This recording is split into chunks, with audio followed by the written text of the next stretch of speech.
Love Like Blood. Oh no, not Love Like Blood. Let's stay back 80s. There you go. All right. Youths Out and Ravens In, and after a series of kind of feet-finding singles, Birds of a Feather, Fire Dances, Me or You, we come to the mighty 80s. John Porter is out as a producer and Chris Kimsey is in. Does that make a crucial difference? As a referee, yes. Yeah, and it was also really refreshing actually to have somebody engineering, producing, if you will, that had such an ear for it. You know, it just freshened everything up for us. Chris did a lot for Killing Joke, I think. And to this day, he loves the band very much. That song, well, when you look at it, it really changed quite a lot. It changed a generation some 10 years later, didn't it?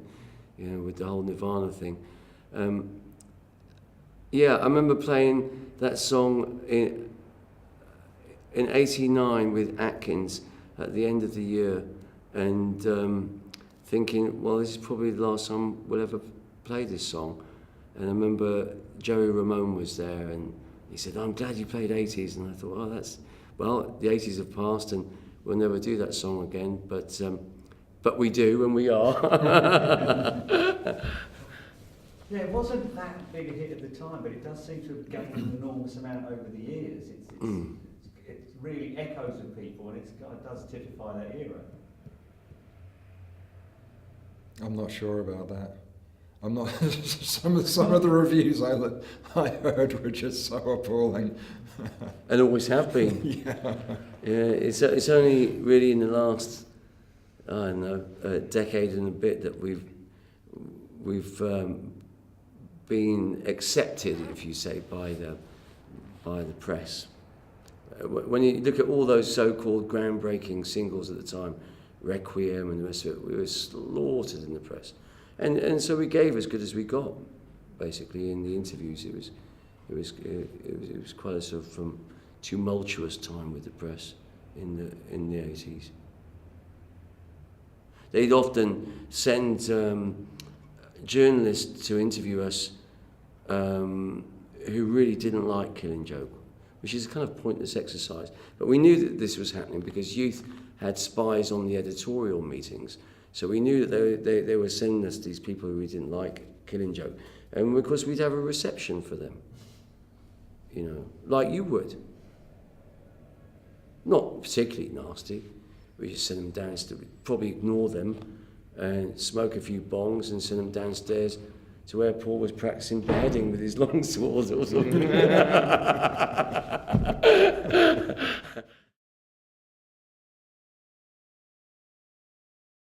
There's nothing wrong with Love Like Blood. Weirdly, the second single of Night Time, Following a New Day, it was a bona fide, make no bones about it, top 20 hit single. Did your lives change, Jordan? As Jazz quoted in the press, did it change? We upgraded our boilers. Oh, terrible. Oh, nice, thank you for God, yeah. Briefly, yes, but it was brief. It didn't really have a good effect on us. No, because we found ourselves in nicer hotel rooms for a tour, and then the money was all gone. And then the pressure from the record company to contrive another single. Yeah. Like a great single. 5 a.m. flights to go to mime on TV shows in fucking in Portugal. 3 times a day. It was, yeah. Is this not what it's about? Really? But yeah, as Jazz said, once you've had one hit, they expect nothing but hits, don't they? Well, yeah, they just wanted us to contrive more and more, and after a while, of course, we got over that. We realised that later on in our career that a hit lands that way. You don't contrive it or try and make one. It either just falls that way, and the radio stations like it. But if you try to contrive it, you really go down the wrong path, which is what we Certainly for Killing Joke. Sure, I remember the label at one time, because Bauhaus had done a Bowie cover. Our label tried to sort of get us to do Alice Cooper's Schools Out, and we turned that down. we got so pissed off with this pressure to make a single and have a hit. We did that dreadful Me or You. It was really just we'd had enough of, give us a hit. Yeah. We didn't really know how to make a hit. Yeah. And when we had a hit, it was only by accident. And then they started reminding us how much money we owed them. Yeah. Which didn't help. Yeah, that's right. Yeah. Nothing's for free.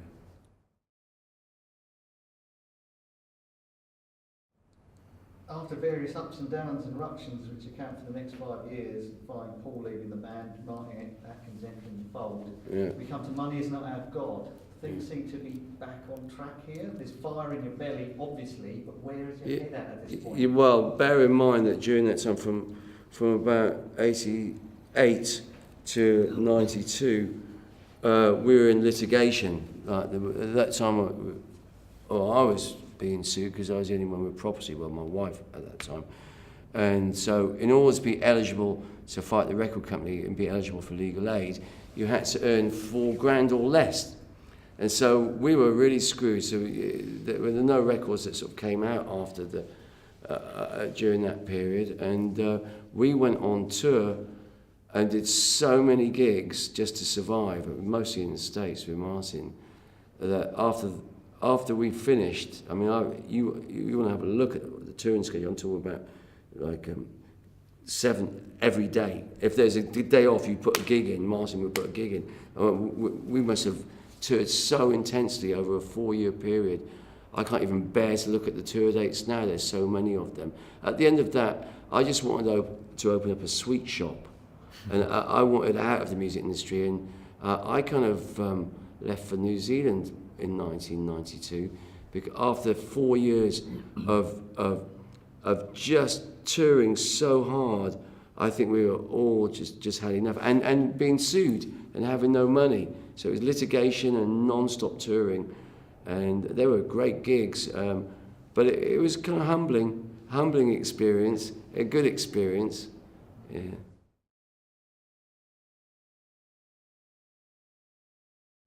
Exorcism. So here we are in a pyramid, and youth's behind the base. Is there magic in the air? There was. It was kind of insane, because we decided to go to Egypt to put some extra bits and pieces down, do the vocals, and we put the backing tracks down in my studio in New Zealand. And when we were flying to Egypt, I said to Youth, look, there's some great studios that I know that I've worked in Cairo. And he says, no, man, we're going to record in the Great Pyramid. And he wasn't having any other one. I thought, yeah, sure. But lo and behold, we meet these 3 Egyptologists, female Egyptologists, who say they can get us into the pyramid if we pay $3,000 US, and we had to say it's for meditation purposes. So we met the guy Hawaz, who's in charge of all antiquities for Egypt. He still is, and he took $3,000 off us. And he said, you now have the Great Pyramid for 3 days of meditation purposes. And we were kind of in. And there was nothing to plug into in the Great Pyramid. So we took loads of batteries. And every time we took the batteries up into the King's Chamber, they'd all be absorbed. All the energy would be, we'd take 7 hours of batteries and we'd have 10 minutes to record. And this was happening, so we'd have to keep charging them, bring more and more in. And the first day was a complete disaster. And then the second day, Youth wants to do a ritual, and so it was utterly hysterical. He was going to dressed in a nappy. It looked like a nappy, actually, a loincloth, and he was just banging a drum around the place. The ancients would have been horrified, I can tell you.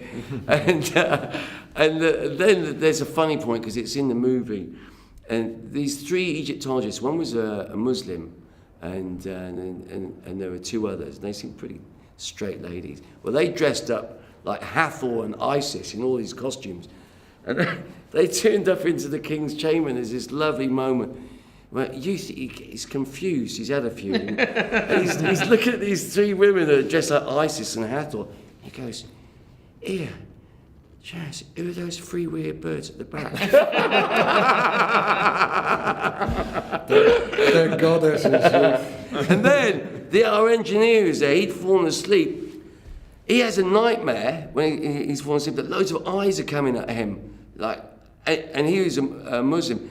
So he jumped up and screamed and hit his head on the lintel and then knocked himself out, and then woke up again, started screaming, ran out of the pyramid screaming. He's never gone into the pyramids ever since. And he said that he saw thousands and thousands of eyes coming at him, like eye of Horuses, looking at him.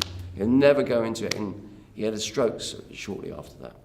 And so there were some interesting moments. And when we got out that day, it's fascinating. You can see it in the movie. There were all these Bedouins outside, and they'd heard that we were inside, and they were all chanting when we came out. And it was like a set from Ben-Hur or something. It was unbelievable, coming out of the Great Pyramid, all these people chanting because they knew we were in there up to something.